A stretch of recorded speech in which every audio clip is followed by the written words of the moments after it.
उन्होंने अपनी अपनी चर्चा की है और मैं माननीयों को धन्यवाद दूंगा कि उन्होंने पर्याप्त समय दिया हमको बात करने का।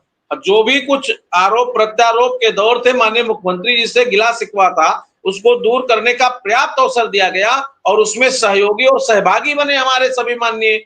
और माननीय मुख्यमंत्री जी ने अंततः कहा कि मेरे निर्देश पर आपकी बैठक हुई है, मंत्री ने बैठक बुलाया है, विभागीय बैठक हो गई है, आप हमारे पास आएंगे, हम लोग कंसीडर करेंगे, उसके बाद घोषणा होगी। तो ये तो हमारे निकलने के बाद वहां भी लोग कह रहे थे कि माननीय मुख्यमंत्री जी ऐसे करके बैठे थे, माननीय मुख्यमंत्री आप पीछे बैठे थे। तो ये सब जितना आरोप प्रत्यारोप है इनकी विचारधाराओं का है। मैं मुख्यमंत्री से मिलने गया, माननीय मुख्यमंत्री जी के ट्विटर से आया, मैंने खुद तो लिखा नहीं, उनके ट्विटर हैंडल से, उनके फेसबुक वॉल पे सब लोगों ने देखा। अब जिसको प्रत्यारोप आरोप लगाना होगा वो कमेंट में लिख देगा कि वो शिव कुमार शुक्ला जो पीछे थे वो बैठे नहीं थे, वो नहीं थे, वो कोई दूसरा था। तो उस पर हम कोई कमेंट, मिश्रा जी, हमारा नहीं है। वो सब लोग स्वतंत्र हैं, जिसको जो कहना है, जिसको जो कमेंट करना है वो करते रहें, बशर्ते लिखते समय इतना ध्यान रखें कि आपके पोस्ट को आप ही नहीं देख रहे हैं, आपकी पोस्ट को कमेंट में शिव कुमार शुक्ला ही नहीं देख रहे हैं, उसमें कई माननीय भी जुड़े हैं, कई अधिकारी भी जुड़े हैं, तमाम लोग देख रहे हैं। इसलिए अपनी विचारधारा को प्रस्तुत करने के समय लेखनी को संयमित रखें, तो हमें लगता है कि हमारे और आपके और बच्चों के भविष्य के लिए बेहतर होगा। शुक्ला जी, एक दिन दोनों विधायक गणों ने कहा कि जो आपके ग्रुप्स हैं उनमें 2-3 में हमें जोड़ दो। मेरी हिम्मत नहीं हुई है उनका नंबर आज तक जोड़ने की, कि मैं जानता हूं और मैंने नहीं जोड़ा। मत, नहीं, मुझे पता है।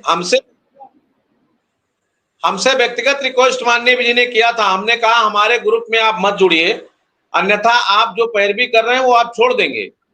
नहीं, इसलिए आप पैरवी करिए, आप जो कर रहे हैं वो रोक देंगे और कई लोगों का नुकसान हो जाएगा। उसमें लिखने वाला एक व्यक्ति होगा और उससे आपकी भावना आहत हो जाएगी और आप कहोगे भाड़ में जाओ।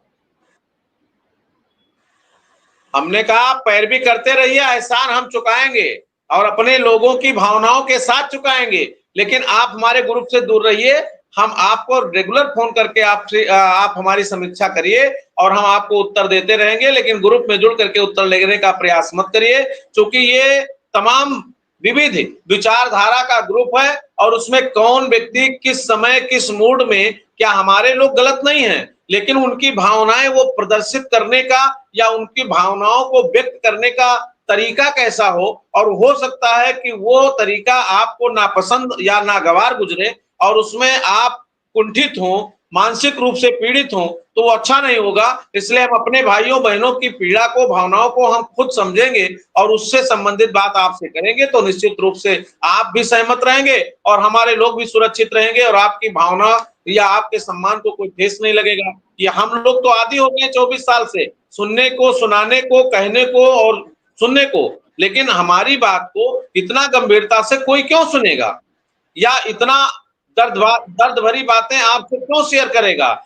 या आपके भावनाओं के शिकार वो क्यों होगा, जो आपके लिए 2 कदम आगे चल करके मदद करने का प्रयास कर रहा है। इसलिए मैं निवेदन करता हूं कि सभी लोग सबका सम्मान करें, संयमित रहें, सुरक्षित रहें और अपनी लेखनी पर नियंत्रण रखें, अपनी विचारधारा पर और भावनाओं को सकारात्मक दृष्टिकोण में ले जाएं, जिससे हम सबके साथ साथ सबका कल्याण।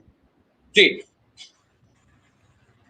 विक्रम सिंह, बड़ी सटीक भाषा में शुक्ला जी ने सारी बातें कह दी। मैं एक छोटा सा कमेंट आपसे लूंगा, फिर शुक्ला जी के पास आऊंगा कि आखिर हुई है वही जो राम रचि राखा। कल शुक्ला जी अयोध्या पहुंचे, प्रभु श्री राम से कहा होगा, हनुमान जी से भी कहा होगा। अब जब शुक्ला जी से हम बात कर रहे थे तो कुछ शिक्षा मित्र ये भी कहने लगे, अब मुझे नहीं मालूम कौन है क्या है, कि वहां कोई महात्मा जी हैं जिन्होंने बीच में प्रयास किया, राजू दास महाराज जी, शुक्ला जी से कह दो उनसे भी मिल लें। अब शुक्ला जी खुद बेहतर जानते हैं कि हमें किससे मिलना है, किससे जाना है और किसे अपनी शिकायत सुनानी है। यह काम मेरा नहीं है, मैं शिक्षा मित्र संगठन का नेता नहीं हूं, मैं एक पत्रकार हूं और पत्रकार के नाते जितनी मदद हो सकती है उतनी करने के लिए तत्पर रहता हूं। बाकी शिक्षा मित्र का संगठन शिव कुमार शुक्ला को चलाना है, अनुदेशक का संगठन विक्रम सिंह को चलाना है, और मुझे इनसे पूछना है कि कब नियमित करवाओगे, कब इन्हें मानदेय दिलवाओगे और कब इन्हें आदेश सरकार से ला कर दोगे? ये मेरा सवाल है, मैं इनसे पूछता रहूंगा। ये क्या जवाब देंगे वो ये तय करेंगे, मैं इनसे ये नहीं